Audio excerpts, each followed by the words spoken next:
It's Underground Breaks first anniversary right now, yo. And I got this motherfucking main event right now.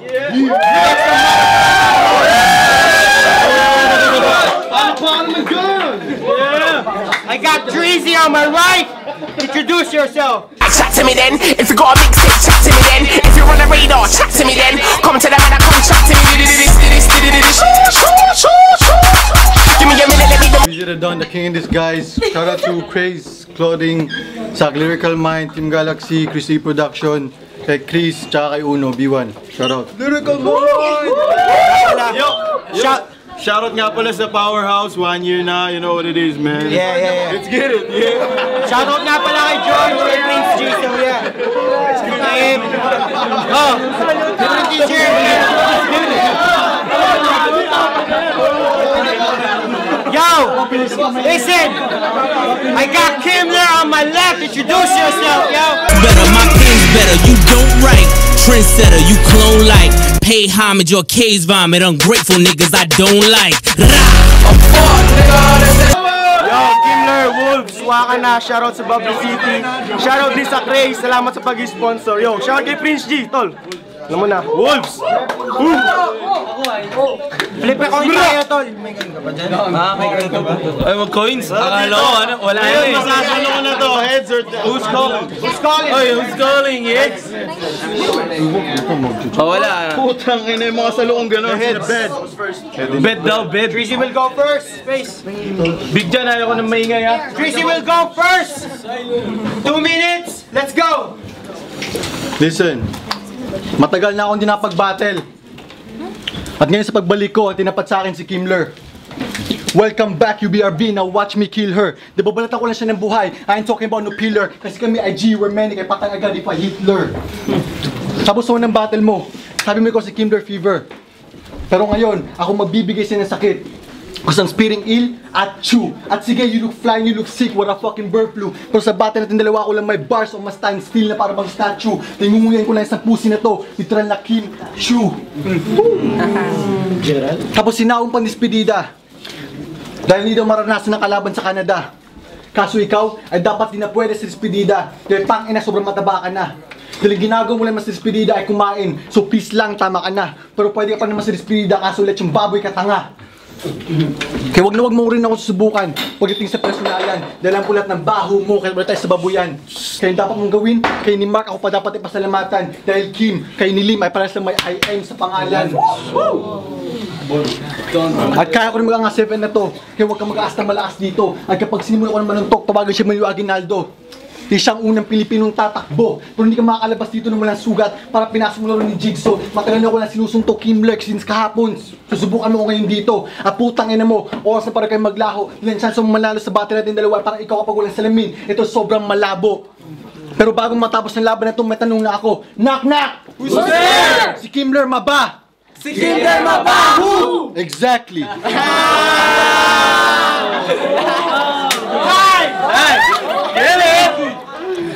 First round! Kimler, bring it down, yo. Let's go! Sabi niya, tinira niya kami ni Mark Lim, pareho kaming may IM sa pangalan. Ikaw, kahit na may Rome ka sa pangalan, kahit di ka magiging gladiator, kahit may Rome ka sa pangalan! Yo, pasensya na sa mga nag-expect sa akin. Wala ako sa inyo masyadong may aahin. Masyado akong busy sa trabaho, minsan di na makakain. Masyado akong pagod. Psych! Maraming salamat sa mga nagpunta at sa mga nanood. Sa mga naghintay, hindi kayo na-bored. Ako atat na ako kaya nung binigay sa akin ni JC ang The Don. Binaliktad ko lang, that's why I gave JC the nod. Yo! Sa URL, meron na ngang Halo The Don. Tapos, ginaya pa ni Jan The Don. Tapos sa UBRB, there's another The Don.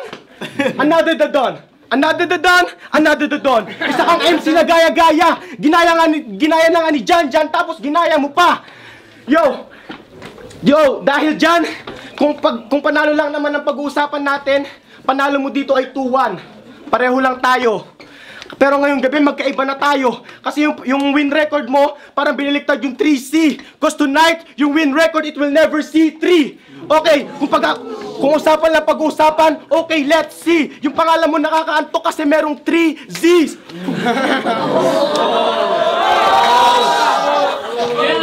At alam ko, ang pagtalo sa kanya ay napakadali. Tanggalin ko lang yung TR sa pangalan mo. I know you're gonna be easy. Yo, kaya ang pagkapanalo mo dito, hindi mo na ma-afford. Kaya ang pagkapanalo mo dito, hindi mo na ma-afford. Magpa-fiesta ka pa man sa mga hurado. Fayat ka lang, kaya yung katawan mo ang aking pinupunto. Kaya Trizzy, you better get on your knees, son. Magbigay puday ka sa iyong mas. Da, kung ayaw mo tirisin kita na para isang insekto. Yo! Insekto! Hold it down! Alam naman natin na mataas ako at mababa ka lang. Kaya wag mo nang alalahan yung pagkapanalo mong epic. Cause you're just Honda me. That's why you will never see Vic. At pwede bang gumaya? Knock knock! Trizzy the Don! Trizzy! The Don Sulweta mo ko.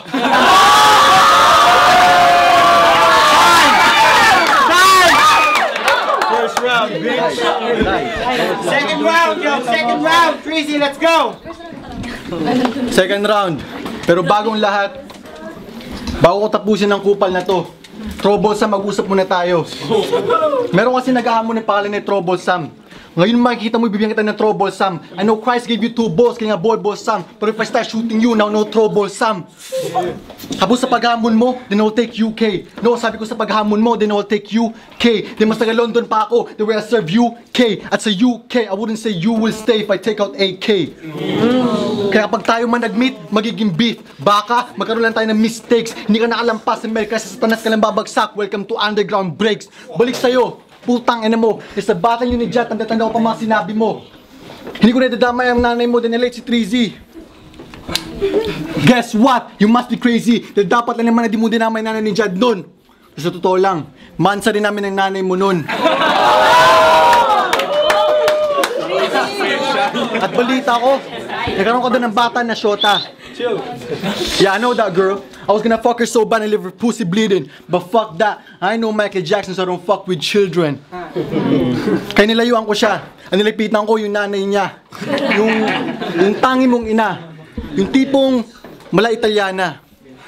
Itang Ilocana. Hindi siya pwede sa VIP. No red cups. Then nanay mo parang terorista lang. Magaling lang siya sa blow jobs. Kaya huwag ka rin magyabang dito.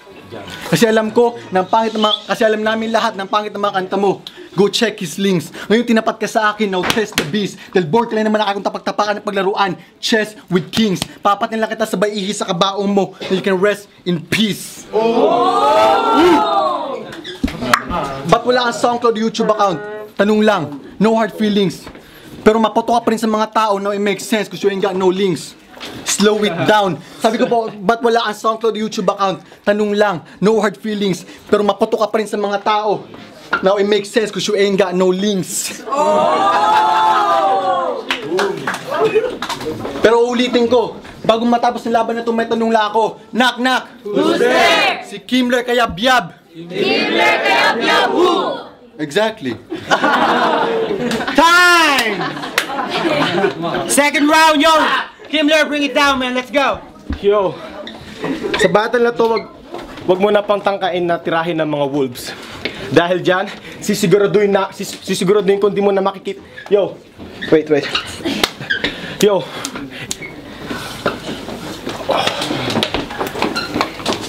Tatawagin ko ng aking mga wolf pack ngayon. Sisiguraduhin namin na di mo na makikita ang Twilight at New Moon.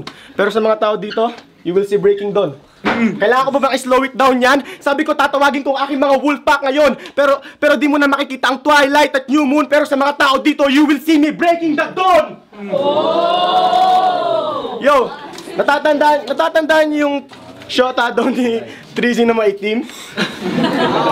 Sabi niya, mukha Rihanna. Yung bunganga, pirana. Yung ngipin, dilaw na. Yung ilong, panguna. Tapos yung katawan, laspag na. At anong Rihanna? kahit takpan mo ng payong yung mukha niya, hindi siya magiging Rihanna. Sa sobrang itim niya, di siya magsha-shine bright like diamond, tanga. Pero she was your only girl in the world. Kahit napangit siya, pero naging unfaithful ka pa rin daw. Kaya ako napansin mo mga angles ko about kay Rihanna, don't be such a rude boy and take a bow.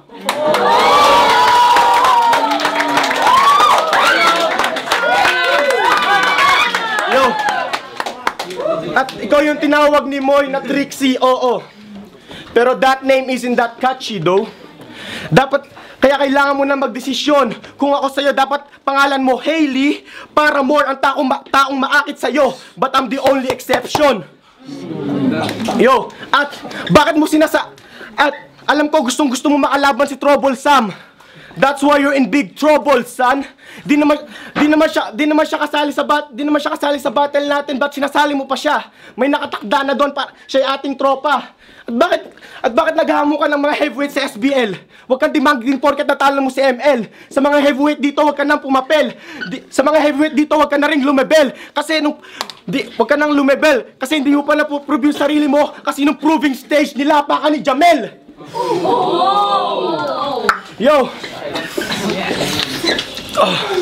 Yo, Treasy.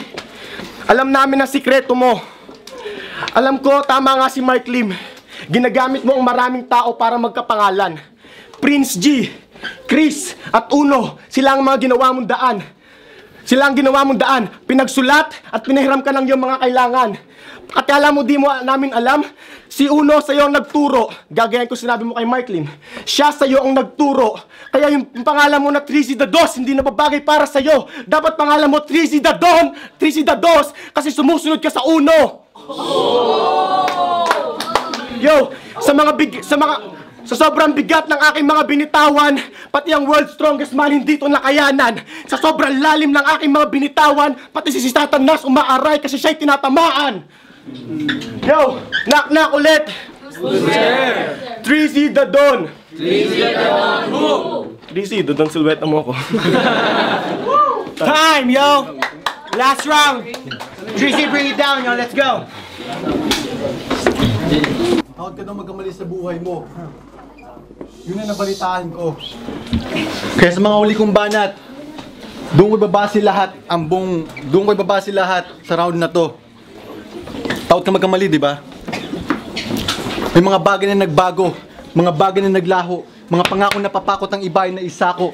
Pero lahat ng yan dahil lang sa Panginoon ang naghirason kung ba't nakatayo pa ako ngayon. Sapagkat halos lahat ng mga mali ay nagawa. Sinuway mga magulang sa Diyos nagkakasala. Sa mga sinabi ng iba ako'y nagpadala. Haba ang magulang ko'y hirap magpadala. Pero ito ay di pinansin, halos di na ako pumapasok. Ang sahod ng ama't inay naging alak at usok. Naging lasing palagi, pati na rin sa klase. Nahulog sa mali ang buhay, di naging balanse. Sila hindi tamad at nagsipag sa pagtrabaho. Ako naman tamad din nagsipag may pangtabako. Sinayang lahat may ang kanilang pinaghirapan. Pati sa aming tahanan na lahat ay kinalaban. Iba't ibang mga gulo, mga dumi sa kamay ko. Mas dumami ang problema at mga kaaway ko. Ang magulang di inisip ang kanilang sinakripisyo ko. Minsan lumalabas at ang uwi sa munisipyo. At may isang araw na ako'y napagsabihan na isipan ko lumayo at sila ay nilayasan. Kung saan napunta habang nag-alala sila. Hindi ko man lang iniisip ang kawawa kong ina. Ako naging makasarili nung sila iniwan nun. Kung wala din naman sila, edi wala ako ngayon. Kaya naisip kong bumalik, mapapatawad ba nila? Pero wala akong naibang nakita kundi ang luha ni ina. At madami pang iba, sobrang daming kasalanan. Madaming mga nagtatanong kung ba't ko daw ginagawa yan. Pero walang sagot, walang lusot sa mga tanong. Kundi patawad lang ang mat ina sa inyo, Panginoon. At oo, yun ang mga mali sa buhay ko. At kung itatanong nyo man kung ba't yun na ikwento, gusto ko lang malaman yun na wala akong pakialam sa mga sinasabi ng ibang tao. Na tulad ng mga sinabi ko noon, kung natatandaan nyo, anong epekto, mayroon kang depekto, wala namang taong perpekto sa mundong ito. Kaya sa'yo, isa ka sa mga tao na walang lakas loob. Nakalinya mga problema, di ka man lang makatulog. Ang paligid nakabalot ng mga nakakatakot, pero laging tandaan sa bawat sulok may sagot na di mo kayang gawin dahil di mo pinapansin. Wali sino tanggalin, sadyang babalik pa rin. Kaya huwag kang matatakot sa tuwing magkamali. Ang iwasan sa buhay natin ay di madali. Tandaan mo, may ibang mga mali na may magandang kapalit. Tayo may papel sa buhay na di basta napupunit. Ang taong sobrang linis ay malapit sa sakit. Kaya huwag kang magagalit kung may dudumi ulit. Tandaan mo lang lahat, huwag kang mabigo. Kapag may bumabangga, huwag kang lumiko. Kung di naman totoo, huwag kang magpa-apekto. Ito ay parang gera at kailangan ay alerto. Real talk. Sa laban natin dalawa, ngayon sa huli kong banat, alam mo na kung sino sa atin na mahusay. Alam mo na alam kong sobrang lalim ako. Dahil pinaghirapan ko itong mahukay. Time. You're amazing, motherfucker. Last round. Kimler, let's go, yo. Let's go. Yo. Bakit ganun? Nagkwenta siya ng buhay. Nakakainis. Oh, wait. Bakit ganun? Nagkwenta siya ng buhay. Nakakainis. Okay. Yo, ito ay rap battle, hindi to MMK. Yo, bakit ganun ginawa mo sa round 3? Ba't ganun ginawa mo sa round 3? Mas lalo akong nainis. Pinakita mo lang sa mga tao dito na masyado kang nagmamalinis. Yo, meron lang kaming tanong. Bakit nga ba may dadon ka sa pangalan? Gusto lang naming malaman. Dahil ba Prince na si George, ikaw gusto mo lumibel sa kanya? Ganun naman yon, di ba? Isa kang Prince G wannabe. Kulang na nga lang pangalan mo ay Don G. But guess what? Whatever you do, you will never be a real G. Even if you change your name to Prince, you still ain't no G. How could you possibly become a G if you're a homo? You can even change your name to Daniel Padilla, you still ain't no G. Because he is G, no? So you thought if you battle me, you'll become a G? The only G that you will get from this battle is a tragedy. Yo, and some of you might be thinking, why is Kimler speaking in English all of a sudden? He's giving Treasy the advantage. No, I just want to show you all that I can body bag him using my second language. Yo, at aaminin ko, nagumpisa akong sumulat nung umuso ang flip top. Pero di ibig sabihin nun ako'y nakikiuso. Nagumpisa ako mag-freestyle tapos sumulat. Mga mata aking minulat. Kaya sa mga naghuhusga sa akin, di porket huli na ako nagumpisa ako yung nakikiuso. Alam nyo at alam ko na ginagawa ko tong rap battle ng taos puso. Hindi kagaya sa'yo. Alam namin na you're only doing this for fame. Wag na wag mo akong tutulad sa'yo cause we're not the same. Tanggalin ko lang yung S sa same para malaman nyo na siya ay aking aim. Yo, eto na, pinakahihintay ng lahat. Ito na, pinakahihintay ng lahat. Meron akong istorya. Binugbog tong Don na to ni Moy Chicano Janty nung Barrio Fiesta. What? You think I'm finished? No, I'm more creative than that. Nagpunta ka doon, alam mo nang may atraso ka sa kanila. Alam mo na nandun sila, tapos sumugod ka pa. That's what you get from being like a tough guy. At alam namin ginagawa mo yun to be a top guy. Pwes, itigil mo yung pagiging top guy image mo. Kasi yung mga tropa, kasi nadadamay na pati mga tropa mo. Si Chris, Uno, si Prince G. At alam namin sila sa'yo ang nagturo. Kaya wag na wag mo akong pe-personalin sa battle na to. At alam ko sinabi mo sa akin na di mo ako pe-personalin. Oo. Bakit mo naman ako pe-personalin? Di mo naman ako kilala, loko. Yo. Alam nyo ba mga kanta ni Treasy? Meron silang kanta ni Kuya Chris na Ako Na Lang. Kamusta? Masaya ka na ba? Halo-halong emosyon? Crush? Tapos meron siyang part doon sa bintana. Kaya Treasy, kamusta ka na? Masaya ka na ba? Oo, pwes tanggalin mo yung sa iyong muka. Kasi alam ko halo-halong emosyon na ang iyong nadarama. Parang isang taong nakatitig sa kanyang bintana. Kaya Treasy, huwag kang mag-asta na parang crush ng bayan ng loko. Kahit anong gawin mo, pag samasamahin mo makanta mo, hindi yan marireach ang views ng palasyo. Yo, di porket may mga tropa kang egoy, gangsta ka na. May tropa din naman akong egoy, si Asyong Tanga.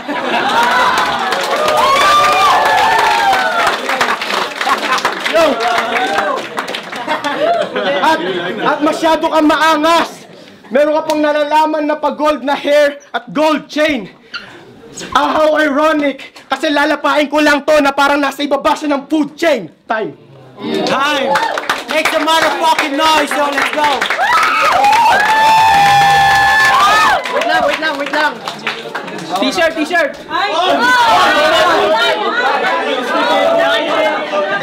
Judges, let's go. Yo, I got the judges vote right now. Like, nahirapan kami, pati nga ako eh. So, ayun. But they came out with something. So, I got 4 and a waiting judge on it. Cause like, it's really hard. It's a really hard battle. So, they're gonna explain it on the cam. But like, I got 4-0 on Kimler. Yo, make some motherfucking noise. Let's go. Yo, big boy. First round, tie para sa akin.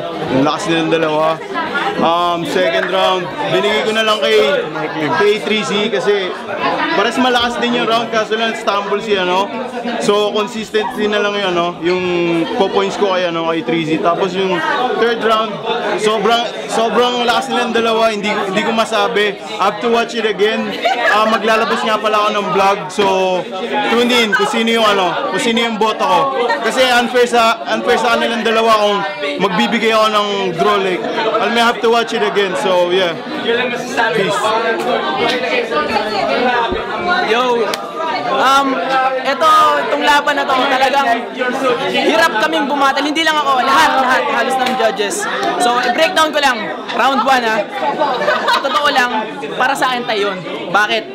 Kasi, punto por punto. Pinunto nila pareho yung isa't isa. Bars, metaphors, wordplay, lahat. Halos elements nandun. Then, kay Kimler, nag-stumble siya pa isa-isa, pero sunod-sunod pa rin, tinutuloy niya. So, natapatan niya yung level nung binigay ni Trizy kay Kimler. So, sakto lang. So, talagang dikit sila nung first round. Second round, ganito. So, alam natin na tinira ni Trizy si Troublesome. Pero para sa akin, hindi ko i-count yun as tira kay Kimler. So, it's like, sabihin natin kalahati ng rounds niya, binigay niya kay Troublesome. So, sino man yun. Okay na. Tapos, eto naman si Kimler, pasok pa rin kahit nagpa-isa-isa ulit siya na stumble, tuloy pa rin. So, yung second round, binigay niya siya kay Kimler. So, 1 kay Kimler, balit, isang tie, isa kay Kimler. Third round, puta, ito na malupit. Bali, anong nangyari, hindi lang na-point ulit ni Trizy si Kimler. So, yun. Kahit nag-stumble ulit siya, kahit pa isa-isa lang, hindi siya consistent. So, sa consistent talaga, si Trizy, malupit talaga. Respect sa kanilang dalawa. Pero, yun nga, yung third round, binigay ko kay Kimler kasi yung point out ni Trizy, hindi solid kay Kimler. So, yun. Malupit sila, promise. Lloyd. Yo, Jabo. First round, well, although nahirapan kami lahat ng judges kung sino yung i-final namin, pero dapat sa akin OT. Kasi ang hirap din i-base yung mga burst nila and all shit. So, para sa akin, sa second round ni 3C, wala siya masyadong sinabi about Kimler. Then, nag-jump siya sa paghamon sa kay Troublesome. Then, yung third round, doon ko kasi binabase. Well, although yung first, masyadong malakas, parehas. Yung second round, wala akong masyadong nakita kay 3C na about kay Kimler. So, second round, Kimler. Then, third round, doon ko binase nga lahat ng laban. Yun ang pinakamahirap sa amin mga judge dahil dapat OT. Pero binase ko na lang sa second round ulit. So, third round, first, second, and third, Kimler. Dapat OT. So, wala eh. So, Kimler. Pero sa Praise Clothing, ako nga pala yung bumoto kay Kimler kasi noong unang round, halos pantay talaga sila doon. Para sa akin, draw yun. Pero yung second round naman, si Trizy, halos yung mga bars niya, mga let's say, mga 30% ng bars niya doon para sa ibang tao. Hindi ko kilala kung si Troublesome. Tapos yung third naman, kompleto kay Kimler yung lahat ng binigay niya, mga bars, kompleto. Si Trizy naman, about tungkol sa kanya lang mismo, halos. So, para sa akin kay Kimler ako dahil bars, lahat para kay Trizy lahat.